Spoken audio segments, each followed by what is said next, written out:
Get ready to touch that dial with your host, Spike Nesmith.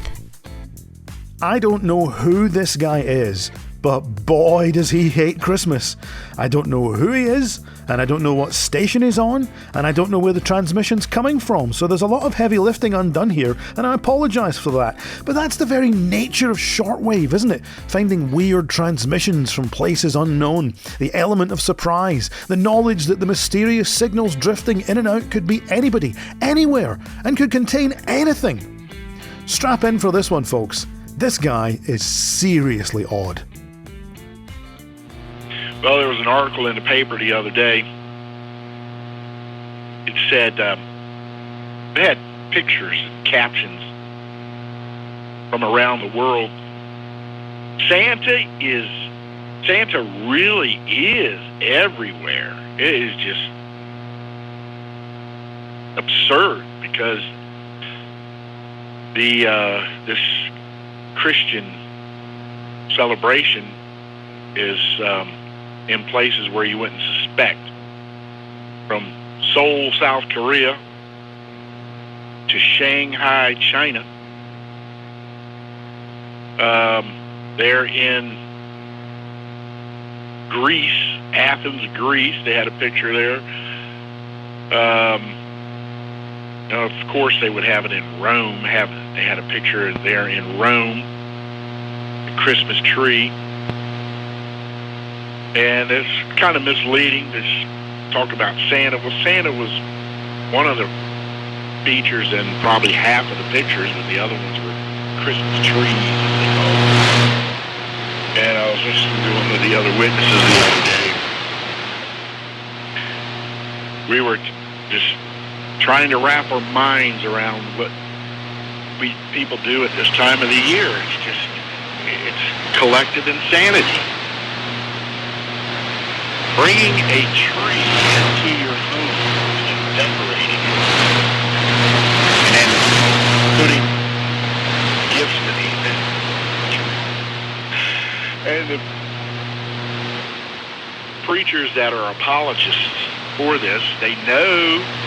Like I was listening today, a big-time preacher on the radio talking about the fact that they know that it's pagan, but they're going to do it anyway because that's not what it means to them. And then he explained how the reason why this practice of giving gifts one to another, like we heard the other day, when people tell you it's their birthday, you ought to tell them, well, what did you get me? And I was talking to my wife today, and she actually mentioned the fact that that's what they do over in Germany. That's one of the customs over there.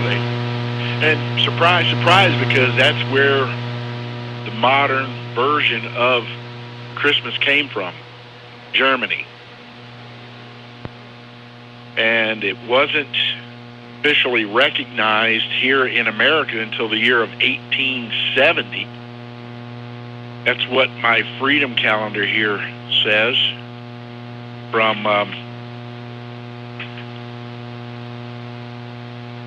let's see, who is this?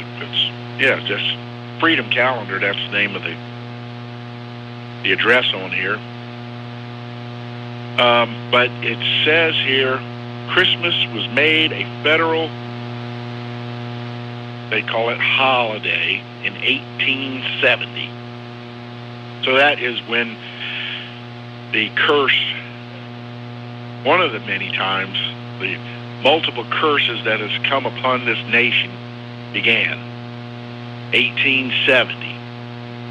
The federal government, in its stupidity and its ignorance and its foolishness, declared Christmas a federal observance. Now, don't worry about the fact that I edited this guy down to a manageable 4 minutes. He actually went closer to 25, and that's just when I bailed. He could have gone on another hour longer for all I know, but you didn't miss anything. He wasn't visited by 4 ghosts, he wasn't shown his past and future and present selves, and he didn't have a joyful epiphany and throw a shiny shilling at an urchin with which to buy the biggest turkey in the butcher shop for Tiny Tim. He just went on and on and on and on about how much he hates Christmas and everything it stands for. And what better way to end this first season of Touch That Dial than with an angry, disappointed guy who turned himself inside out quicker than you could say Jack Robinson if you dared wish him a Merry Christmas. Thanks to everybody who enjoyed this season of Touch That Dial, thanks to the patrons on Patreon for helping to make it happen, and thanks to Santa Claus. Yes, Mr. Preacher, thanks to Santa Claus for bringing me my wee shortwave radio that records off air. That made all of this happen. Till next time we touch that dial, I'm Spike Nesmith.